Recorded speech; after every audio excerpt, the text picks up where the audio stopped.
మా పొలాన్ని అన్యాయంగా ధ్వంసం చేశారు. నెల్లూరు జిల్లా రాపూరు నమ్మిన బంధువులే మోసం చేయడమే కాకుండా రౌడీ ముక్కలతో దౌర్జన్యానికి దిగిన ఘటన రాపూరు మండలంలోని తెగచెర్ల గ్రామంలో జరిగింది. బాధితులు తెలిపిన వివరాల ప్రకారం 2015వ సంవత్సరంలో తెగచెర్ల గ్రామానికి చెందిన ఉన్నంరెడ్డి ప్రకాష్ రెడ్డి, పల్లంరెడ్డి అనురాధ వద్ద సర్వే నంబర్ 31లో ఉన్న 1.5 ఎకరాల భూమిని బాధితులు 6 లక్షలకు బేరం కుదుర్చుకున్నారు. ఇందులో భాగంగా 5,50,000 రూపాయల నగదును అప్పట్లోనే చెల్లించారు. మిగిలిన 50,000 రిజిస్ట్రేషన్ సమయంలో ఇస్తామని ఒప్పందం చేసుకున్నారు. అయితే వారు బంధువులు కావడంతో రిజిస్ట్రేషన్ విషయంలో కాలయాపన చేస్తూ వచ్చారు. 2015 నుండి బాధితులే సదరు భూమిని సాగు చేసుకుంటూ ఉన్నారు. అయితే ఇటీవల విచారించగా 2022లోనే పల్లంరెడ్డి అనురాధ ఆ భూమిని అనిల్ రెడ్డి అనే వ్యక్తి పేరు మీద తప్పుడు పద్ధతిలో మార్పిడి చేసినట్లు వెల్లడైంది. ఈ మోసాన్ని గమనించిన బాధితులు న్యాయం కోసం కోర్టును ఆశ్రయించారు. కోర్టులో కేసు నడుస్తుండగానే నిన్న సుమారు 30 మందిని వెంటబెట్టుకుని వచ్చి ఆ భూమిలో ఉన్న చెట్లను తొలగించి ఫెన్సింగ్ రాళ్లను విరగ్గొట్టారు. అడ్డుకోవడానికి ప్రయత్నించిన వారిపై దాడికి ప్రయత్నించి భయాందోళనకు గురిచేశారు. ఈ దౌర్జన్యంపై బాధితులు స్థానిక పోలీస్ స్టేషన్లో ఫిర్యాదు చేశారు. పోలీసులు కేసు నమోదు చేసి దర్యాప్తు చేస్తూ ఉన్నారు. తనకు న్యాయం చేయాలని, తమ భూమిని తమకు దక్కేలా చూడాలని బాధితులు కోరుతూ ఉన్నారు. నమస్తే, నా పేరు ఉన్నం లక్ష్మీనారాయణ. మా నాన్నగారు ఉన్నం ప్రకాష్ రెడ్డి. మా నాన్నగారు 2015లో పల్లంరెడ్డి అనురాధ దగ్గర 5,50,000 ఇచ్చారు. మొత్తం 6 లక్షలు మాట్లాడుకుని 5,50,000 అగ్రిమెంట్ ధర చేసి 50,000 రిజిస్ట్రేషన్ టైంలో కొనుగోలు ఇస్తామని చెప్పి అగ్రిమెంట్ రాసుకున్నారు. కానీ ఆ తర్వాత కొన్ని బంధువులు కాబట్టి ఏదో సాచేటిగా అన్న ఉద్దేశంతో సరే నిదానంగా చేస్తారు అన్నది ఆ రోజు నుంచి పొలం చేసుకుంటూనే ఉన్నాము. తర్వాత పలుమార్లు అడిగినా కానీ వాదా వేస్తున్నారు, అది ఇదని కాలయాపన చేస్తుంటే సరే ఎక్కడికి పోతారులే బంధువులు కదా అన్న ఉద్దేశంతో కాలయాపన చేశాడు. 2022లో వాళ్ళ తమ్ముడైన పాలేటి అనిల్ రెడ్డి రిజిస్ట్రేషన్ చేసుకున్నాడు సంగతి మనం మాకు ఈ మధ్యన వరకు తెలియదు. సరే ఈ విషయంపై మేము కూడాను ఎంఆర్ఓ గారు ఇచ్చిన పొజిషన్ సర్టిఫికేట్ 15 సంవత్సరాల నుంచి ఉన్నారని, పక్కన హంసాయిదారులు ఇచ్చిన స్టేట్మెంట్లు మేము అప్పటి నుంచి సాగు చేస్తున్నటువంటి వివరాలు అన్నీ కూడా ఎంఆర్ఓ గారికి అన్నీ కూడా ఇచ్చేసి మేము కూడా కోర్టుకి వెళ్ళడం జరిగింది. అనురాధం మీద కూడా ఆల్రెడీ కోర్టులు వేస్తున్నాము. 6/2006 అని కూడా వేస్తున్నాము. ఇదే విషయం మీద అనిల్ రెడ్డి మాకు మీద 235/2025 అని చెప్పి వెంకటగిరి కోర్టులో కూడా నడుస్తూ ఉంది. ఇద్దరి మధ్యన మా నాన్నగారి మీద ఏదైనా ఆయన అనిల్ రెడ్డి రిజిస్ట్రేషన్ చేసుకున్నాడు కాబట్టి ఇరువురి మధ్యన భూ అదైతే నడుస్తూ ఉంది. కానీ సడన్గా మేము లాస్ట్ ఇయర్ సెప్టెంబర్లో చెట్లు వేస్తున్నాము, జామాయిల చెట్లన్నీ వేసి షెడ్లన్నీ ఎప్పటి నుంచి వేస్తున్నాము, ఫెన్సింగ్ అని 2016 నుంచి వేస్తున్నాము, షెడ్ అన్నీ వేసుకుని అన్నీ ఉన్నాము. సడన్గా నిన్న పొద్దున 8-8:30 మధ్యలో మేము లేవండి, మా అమ్మ ఒకటే ఉంది, ఇక్కడ బంధువులంటే ఇక్కడే ఉంది. ఎవరు లేని టైం చూసి ఒక 20 మందిని తీసుకొని వచ్చి ఆటోలోను జేసీబీలోను అందరూ తీసుకొని వచ్చి మొత్తం ఫెన్సింగ్ అంతా పడగొట్టేశారు. మొత్తం కూడాను షెడ్ అన్నీ పడగొట్టేసి చెట్లు మొత్తం కూడా నరికేశారు. కొన్ని ఫొటోస్ అన్నీ కూడా తీసి పెట్టుకున్నాము దగ్గర వాళ్ళు ఆడుకోవడాను. ఇవన్నీ తీసుకెళ్ళి రాపూర్ స్టేషన్లో కంప్లైంట్ చేశాము. వాళ్ళు కూడా 32/2026 అని చెప్పి కంప్లైంట్ కూడా ఎఫ్ఐఆర్ రిజిస్టర్ చేసుకున్నారు. సుమారు 2 లక్షల పైగా ఆస్తి నష్టం వచ్చింది అన్నీ కూడాను. మేము ఈరోజు కాదు, ఎప్పటి నుంచో మా ఫ్యామిలీ మేము ఇక్కడే పుట్టి పెరిగినా సరే, మేము బయట ఉన్నా సరే, ఇక్కడే ఉండాలనే ఉద్దేశంతో అందరం బంధువులు ఉన్నా సరే, అందరూ ఉన్నాయి. 2 వాళ్ళు అందరూ బంధువులే మాకు కూడా. ప్రతి ఒక్కరికి ఏమన్నా ఇబ్బంది వచ్చినా సరే, ఏమన్నా ఇద్దరి మధ్య వివాదం ఉంటే కోర్టులో పరిష్కరించుకుందాం. నీకైతే నీకు అవుద్ది, లేకపోతే ఊర్లో పెద్ద మనుషుల ద్వారా ఎలా అయినా ఏదో ఒక పరిష్కారం వెతకాలి. కానీ ఈ విధంగా క్రిమినల్ చర్యల్లో పాల్పడేది కాదు. ఇదే విషయంపై మా నాన్నగారు ఇలా పొలం దున్నుతూ ఉన్న విషయంలో వేరే వాళ్ళు వచ్చి ఇబ్బంది పెడుతూ ఉంటే ఇదివరకే 2 సార్లు రాపూర్ పోలీస్ స్టేషన్లో అక్టోబర్లోనూ డిసెంబర్లో 2 సార్లు కూడా కంప్లైంట్ ఇచ్చాము. పిలిచి విచారిస్తామన్నారు. అలాగే ఈ సంవత్సరం 12వ తారీఖు 12/1/2022 పీజీఆర్ఎస్లో ఎస్పీ గారికి కూడా కంప్లైంట్ చేశాము. ఇలా మాకు ఇబ్బంది పెడుతున్నాడు, కోర్టులో ఉంది, కోర్టులో వివాదం పరిష్కారం అయ్యేదాకా ఎవరొకరు తీసుకుంటాము.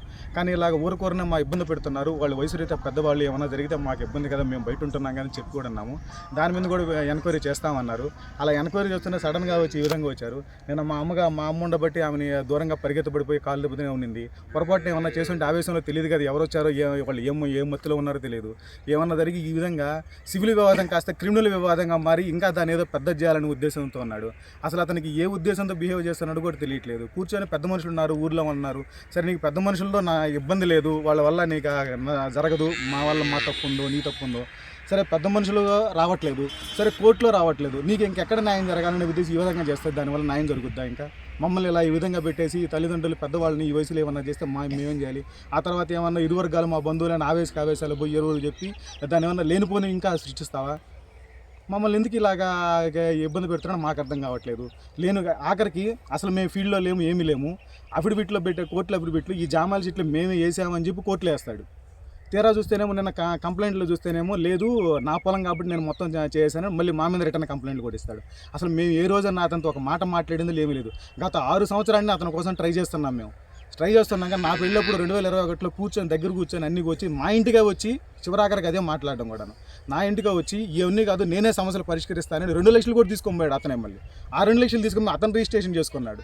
ఇదేమని అడిగినా కానీ ఆ రోజు నుంచి అడగదామని ఒక మనిషి లేడు, ఏమీ లేడు. ప్రతి ఒక్కరికి మా బంధువులు అందరికీ తెలుసు, ఊర్లో ఉన్న వాళ్ళ గ్రామస్తులు అందరూ మా బంధువులు, అతను బంధువులు అందరికీ తెలుసు.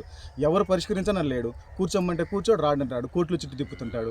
ఇంక ఏం చేయాలో అర్థం కావట్లేదు, అతనికి ఏం న్యాయం కావాలో అర్థం కావట్లేదు. మమ్మల్ని మాత్రం ఇలా ఇబ్బంది పెడుతున్నాడు. ప్రశాంతంగా ఉండవలసిన ఈ వయసులో వాళ్ళు ఈ విధంగా ఎంత ఇబ్బంది పెడుతున్నాడో అంత ఇబ్బంది పెడుతున్నాడు. దీని అందరికీ కొంచెం నిన్న కంప్లైంట్ చేస్తున్నాం, అన్నీ కూడా అందరికి ఇచ్చున్నాము. ఇంకా కూడా దీని మీద కూడా కోర్టులోనే ఇవన్నీ కూడా సబ్మిట్ చేస్తామని కూడాను. మీరు కూడా దయవుంచి కొంచెం అవేర్నెస్గా చూసి ఇలాంటి వాళ్ళని కొంచెం అరికట్టే విధంగా మీరు కూడా కొంచెం పోలీసు వాళ్ళ మీద కానీ ప్రెజర్ కానీ పెట్టారంటే ఇలాంటి వాళ్ళు క్రిమినల్ చర్యలు తీసుకోకుండా ఇలాంటి వాళ్ళని కొంచెం ఎలిమినేట్ చేయాలి సొసైటీ నుంచి. ఆ విధంగా కొంచెం న్యాయం చేయండి అందరికి కూడా. ఉన్నాం అరుణమ్మ, ప్రకాష్ రెడ్డి, పల్లం రెడ్డి, అనురాధ దగ్గర పొలం కొనుక్కున్నాం. ఆ పొలంలో సాగు చేసుకుంటూ ఉన్నాం. ఆ సాగు చేసుకుంటూ అంతా పంట మేమే పండించుకొని తింటున్నాం. ఇప్పుడు జామాయిలు వేసాం. జామాయిలు వేసి మేమే దీనికి అంతా సాగు చేసుకుంటూ ఉన్నాం. దాన్ని వాళ్ళ పిల్లోడు వచ్చేసి వాళ్ళ తమ్ముడు, అనురాధ తమ్ముడు వచ్చేసి దాన్ని తెలియకుండా వాడు రిజిస్ట్రేషన్ చేసుకున్నాం. ఎట్లా చేసుకున్నావు రిజిస్ట్రేషన్ అంటే నేను వాళ్ళతో మాట్లాడుకుంటాను, నేను డబ్బులు ఇస్తాను, నేను చేసుకుంటాను అని చెప్పాడు. మాకు తెలియలేదు, అది మాకు తెలియకుండానే చేసుకున్నాడు. మేము తెలుసుకొని రిజిస్ట్రేషన్ అని చేయమంటే మా తమ్ముడికి అమ్మేశాను అని చెప్పింది. నాకు మా తమ్ముడికి ఇచ్చేసాను అన్నది. దాన్ని కోర్టులో పెట్టేశాం. కోర్టులో జరుగుతూ ఉంది, వెంకటగిరి కోర్టులో జరుగుతూ ఉంది. నిన్న ఉదయాన 8:45 లోపల ఒక జేసీపీ ఒక 15 మంది 20 మంది 15 మంది లోపల ఒక ఆటో తీసుకొని రౌడీలు తీసుకొని అనిల్ పాలేట అనిల్ వచ్చి ఇదంతా ధ్వంసం చేస్తున్నాడు. పక్కనే దేవుడి చెట్టు ఉంది మాది, ఆ పక్కనే. నేను దేవుడి దగ్గరకు వచ్చాను. ఏంది ఇక్కడ చేస్తుండారని చెప్పేసి నేను అక్కడి నుంచి పరిగెత్తుకుంటూ ఇక్కడికి వచ్చే లోపల నువ్వు ఏం చేస్తున్నావు అని అడిగేళ్ళకే నేను చంపేస్తాను, లంజాముండా నిన్ను చంపేస్తాను అని చెప్పి నన్ను నానాక బూతులు తిట్టి పరిగిస్తావు. ఇదో కాలు నేను ఒకదాన్ని ఏం చేయలేను కదా. ఆమెన పక్కన మా అబ్బాయి ఉంటే ఒకడు పెంచల్ రెడ్డి, ఆ అబ్బాయిని పిలిచిన ఊర్లోకి వెళ్ళి అబ్బిరెడ్డి అనే అబ్బాయి వాళ్ళ అన్నని తీసుకొచ్చే లోపల వెళ్ళిపోయాడు. నిన్న పోలీస్ కంప్లైంట్ ఇచ్చాము. నన్ను జరిగిన మీడియాకి నమస్కారం సార్. 2015వ సంవత్సరం అనురాధ అనే ఆమె దగ్గర ఈ పొలం కొన్నాను సార్. నేను పల్లమరెడ్డి అనురాధ దగ్గర ఆ రోజు సాగు చేసుకుంటూ ఉన్నాను. నేను పొలాన్ని పైర్లు వేసుకుంటూ సాగు చేసుకుంటున్నాను. తర్వాత నెక్స్ట్ 2022లో అనిల్ రెడ్డి వాళ్ళ తమ్ముడు దీన్ని రిజిస్టర్ చేయించుకున్నాడు సార్.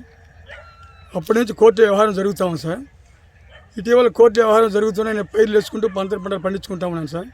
అంతకుముందు మామిడి చెట్లు వేసి మళ్ళీ జామాయిలు కూడా సాగు చేసుకుంటాను, శనగ వేరుశనగ ఇలా పని చేసుకుంటున్నాను సార్.